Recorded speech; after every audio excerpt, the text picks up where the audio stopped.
Aunque es posible realizar envíos de formularios clásicos HTML con inercia, no es recomendable hacerlo, debido a que esto genera una recarga completa de la página. Es mejor interceptar los envíos de formulario y luego realizar las solicitudes utilizando las visitas manuales de inercia, que es un concepto que vimos en videos anteriores. Como pudimos ver en el ejemplo anterior, no es necesario inspeccionar la respuesta de la petición desde el lado del cliente, ya que típicamente cuando hacemos un sitio web utilizando una API del lado del servidor, este se encarga de devolvernos una respuesta en formato JSON y nosotros desde el lado del cliente tenemos que hacer ciertas validaciones para comprobar si la petición fue exitosa o si devuelve algún error que tengamos que procesar en el cliente y mostrárselo al usuario. Por norma general, usando inercia querrás hacer un redireccionamiento luego de que tu servidor termine de trabajar con los datos enviados desde el formulario. Haciendo esto se siente similar al manejo de envíos de formularios HTML tradicionales. Ok, antes de continuar con la explicación de lo que son los formularios de inercia, me gustaría dar una breve explicación de lo que hice para este video, que fue básicamente un adelanto para poder gestionar los que son las peticiones post a nuestro servidor. Entonces aquí desde el lado del servidor, que estamos utilizando Laravel, tengo mi método create, donde estoy disponibilizando una lista de trabajos. Solamente como necesito solamente lo que es el label y el valor, lo estoy aquí filtrando y lo estoy devolviendo a esta variable. Y también estoy haciendo lo mismo con las compañías. De esta forma se lo estoy pasando a la vista por props, y con esto luego vamos a completar nuestro formulario, que lo podemos ver aquí. Entonces aquí con esto, como estamos enviándole, esta es la vista create, le estamos pasando por props lo que son los trabajos y las compañías. Si revisamos aquí un poco nuestro componente, podemos ver que lo tenemos aquí,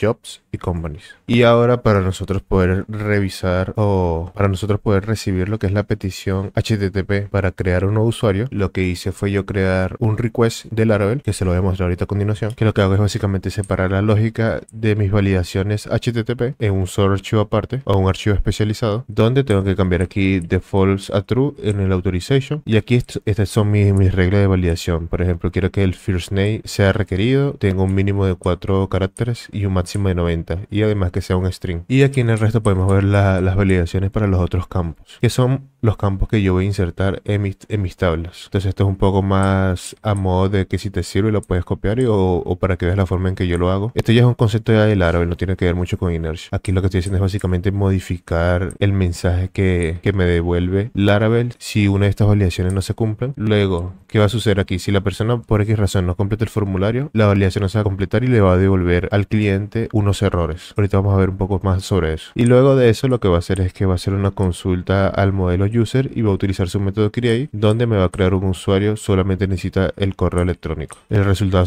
se va a almacenar en esta variable user, y luego con esa variable user lo que vamos a hacer es llenar la tabla profile que está asociada a los usuarios con el resto de la información que le estamos enviando. Al finalizar todo esto, lo que vamos a hacer es una redirección al alias admin users index, que es básicamente donde tenemos nuestra tabla de los usuarios. Esto es en el lado del servidor. Ahora si vemos el lado del cliente, que está hecho con Riot, yo lo que hice fue básicamente crear un estado usando un reducer, donde tengo ciertas acciones que es para modificar el estado del formulario y un estado de carga. Este reducer tiene unas acciones. Estos son conceptos de Riot. Tiene un estado inicial y tiene un estado del formulario por defecto, que son básicamente los inputs que quiero manejar para crear un nuevo usuario. Todos sus estados iniciales están en vacío, y tengo dos métodos. Uno que va a ser para capturar lo que sería el cambio de los inputs, por ejemplo cuando esté escribiendo en un input que se vaya almacenando en el estado, para luego utilizar a través del handle submit el evento del formulario y enviar la petición a través de un método post al servidor. Y el formulario básicamente es este, tiene un ID, un label, un placeholder. Estoy manejando el estado de disable a través del state.processing, que va a iniciar como falso. Aquí el value estoy utilizando de mi objeto form, estoy utilizando la propiedad first name, y el onChain lo voy a manejar con la función handle change. Y aquí también tenemos una propiedad nueva que es errors, donde si por X razón no cumple las validaciones del servidor, aquí en este objeto errors, que está ahorita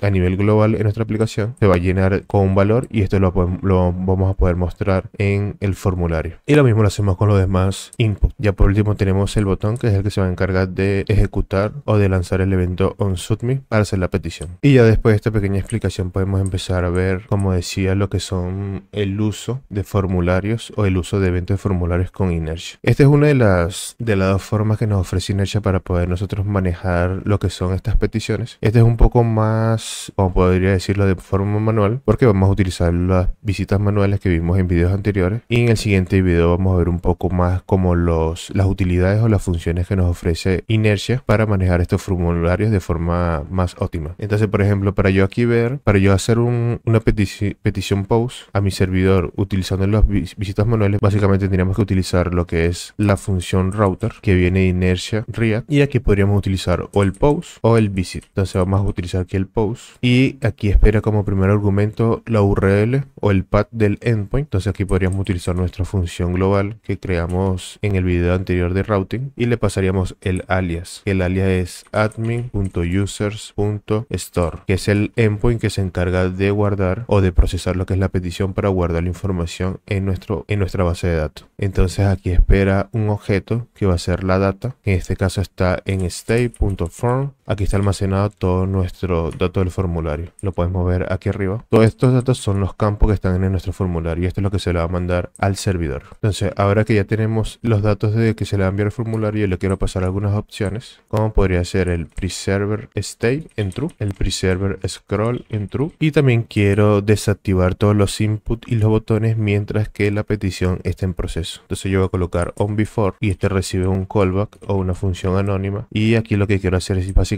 un dispatch, donde el tipo del dispatch va a ser action, y este va a ser start processing. Entonces esto es lo que va a cambiar del estado que está en processing de false a true, y esto lo que va a generar es que todos los inputs se desactiven. Y ahora, después de esto, no deberíamos hacer nada, porque lo que va a suceder, si la petición se completa satisfactoriamente, lo que va a hacer es un redirect a la página de admin.users.index, que es donde tenemos nuestra tabla de todos los usuarios. Entonces vamos a ver si esto funciona. Entonces aquí en nuestro create voy a dejar aquí abierto lo que es el estado en el formulario. Vemos que está todo vacío, y a medida que yo vaya escribiendo se va a ir actualizando lo que son los estados del formulario. Por ejemplo, aquí voy a colocar Cristian, aquí voy a colocar mi apellido, aquí voy a colocar un correo de prueba, aquí voy a colocar un número de prueba, y aquí una dirección de prueba. Aquí como trabajo puedo poner algo así como full stack, y aquí en la compañía X. This is my first biography. Entonces, una vez que hayamos completado aquí nuestro formulario, podemos ver que estamos rellenando todo el estado. Y ahora, si yo le doy a create, lo que va a hacer es que va a hacer una petición al servidor, que lo va a tener aquí. Entonces se le voy a dar clic. Entonces aquí podemos ver que tenemos una primera consulta que devolvió un estado 302. ¿Por qué? Porque es un redirect. Entonces hizo todo el proceso, hizo un redirect a la página del index con los estados actualizados. Y luego tenemos un get que es de esta página, y podemos ver aquí que el último registrado es Cristian Hernández, que fue el usuario que nosotros creamos. Bueno, aquí por lo menos estuvimos viendo lo que era el envío ya directamente de la petición post a nuestro servidor, pero no hicimos mucho con la validación. Lo que sucede es que las validaciones del lado del servidor funcionan un poquito diferente de cómo funcionarían las validaciones desde el cliente. ¿Cómo puedo explicar esto? Como está viendo en la introducción, por norma general, cuando nosotros tenemos una aplicación, por ejemplo en React, que está separado del backend, que por lo general es una API, cuando tú haces una solicitud post al servidor, este servidor te va a responder con un JSON, y en este JSON va a responder con, por ejemplo, el código del estado de la petición, va a recibir, puede devolverte error si es que lo hay, o un objeto con la respuesta. Entonces tú recién con ese objeto tú tienes que hacer validaciones desde utilizando tu librería Fetch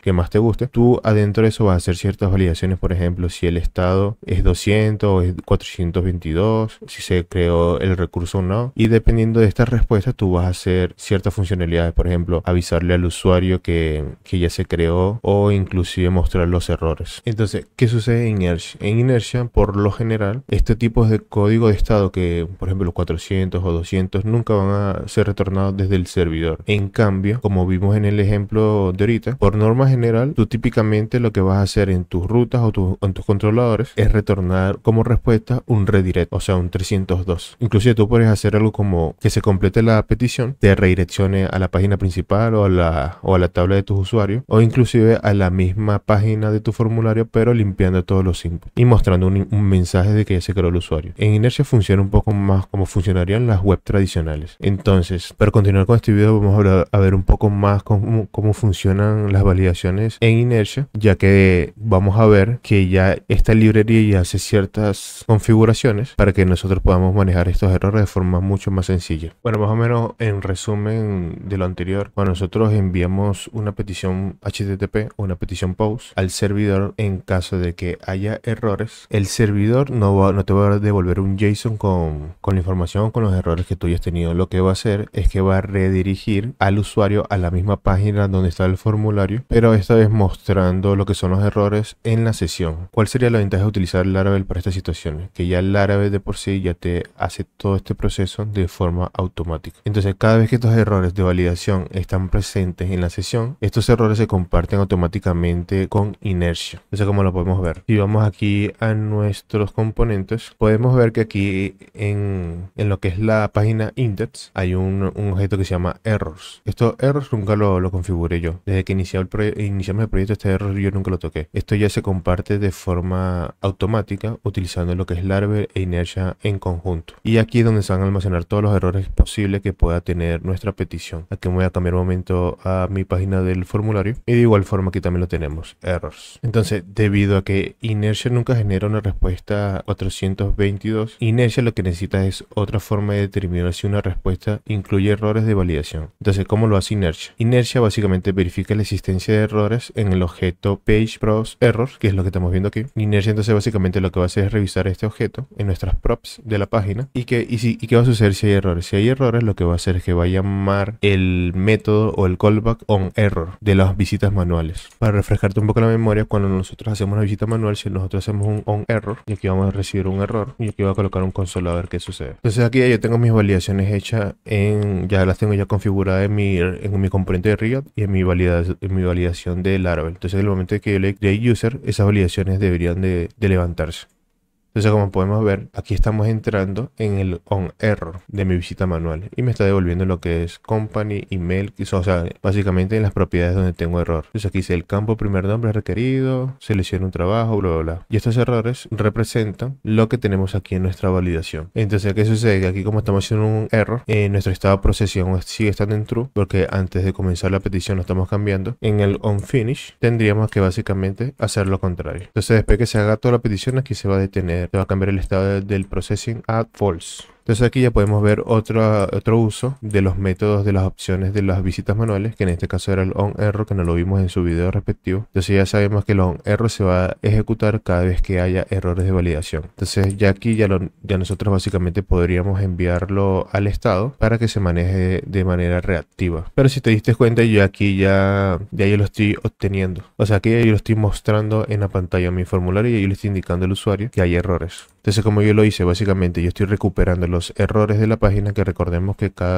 estas variables se le envían por props a los componentes. Entonces, este error siempre lo va a recibir cada página de React que estemos utilizando Inertia. ¿Por qué? Porque esto lo hace de manera automática al Laravel. Entonces, una vez que yo tengo mi objeto errors, yo en cada uno de los inputs le estoy pasando errors.firstName, que representa el estado de este input. Entonces, si yo entro aquí, lo recibo por props y aquí le estoy preguntando si existe error, muéstrame este HTML, y si no, muéstrame un null. Y básicamente ese es el funcionamiento que tiene mis errores en este formulario. Y así estoy haciendo con cada uno de los inputs y cells que tengo aquí en mi formulario create. Ahora aquí voy a actualizar porque, como puedes ver, no puedo seleccionar ninguno porque no he actualizado el estado de esto. Más bien, aquí como ya sabemos que podemos recuperar los errores desde las props de la page o desde las props de las páginas, este lo puedo borrar. Bueno, no, en realidad debería de borrar este y tengo que dejar el onFinish. Entonces lo guardo. Lo actualizo aquí y ahora si vuelvo a enviar el formulario me da error, pero aquí ya ahora me permite modificar. ¿Por qué? Porque como ya desactivé lo que es el processing, entonces aquí voy a llenar aquí John Doe o algo al azar, voy a poner aquí cualquier cosa. Bueno, aquí en realidad mi dirección y la bio son opcionales, porque si vemos aquí en mis validaciones, el address es nullable y mi biography es nullable, o sea, opcionales. Entonces yo voy aquí, lo voy a crear user y podemos ver que aquí se hace el redirect, se envió la información al servidor y este lo procesó y luego me hizo un redirect al index, que aquí lo está respondiendo de manera correcta, y podemos ver que aquí tenemos el último usuario. Igual más adelante vamos a ver cómo podemos levantar aquí pequeñas notificaciones para que sea un poco más visual los cambios. Ahora, aquí tenemos por ejemplo lo que son para actualizar y para eliminar. Entonces esto te lo voy a dejar como tarea. Cuando entres aquí en el edit sería básicamente colocar el formulario del create, y aquí estamos recibiendo el usuario por props. Entonces básicamente sería ir al formulario y edit. Como estás recibiendo aquí el usuario, vas a recibir el usuario y las compañías y los trabajos. Entonces aquí tienes que crear los use reducer. Por lo general, si le pasas un segundo argumento además de este, aquí le puedes pasar una función que se va a encargar de devolverte el estado inicial. Entonces aquí puedes crear una función que te devuelva el usuario que viene del servidor, y eso lo que va a hacer es que va a llenar estos estados del formulario por defecto, lo va a llenar con los datos del usuario que estás intentando editar, y ya con eso vas a poder hacer lo mismo que estás haciendo aquí. Entonces aquí ya simplemente cambiarías el endpoint, que ya no va a ser store, sino que va a ser a .update, y lo demás básicamente queda igual. Entonces eso te lo dejo de tarea. Aquí también tendrías que crear tu método update y hacer lo mismo aquí, ¿no? Después de que hagas sus validaciones, actualizas toda la información y haces un redirect. Y para el destroy básicamente lo mismo. Usas el método para eliminar un elemento de la base de datos y luego haces un redirect. Entonces eso te lo dejo de tarea. Espero que te haya servido mucho lo que es todo este video sobre formularios. Igual para el siguiente video vamos a empezar a utilizar lo que son las utilidades que ya nos ofrece Inertia para manejar lo que son los formularios, o sea, los eventos de formularios de forma más óptima, ya que este nos ofrece un poco más de funcionalidades y algunas cosas más para mejorar lo que es el performance de la aplicación. Entonces, sin más, te invito a suscribirte, darle like al video y dejar un comentario. Nos vemos en el siguiente video. Cuídate, bye.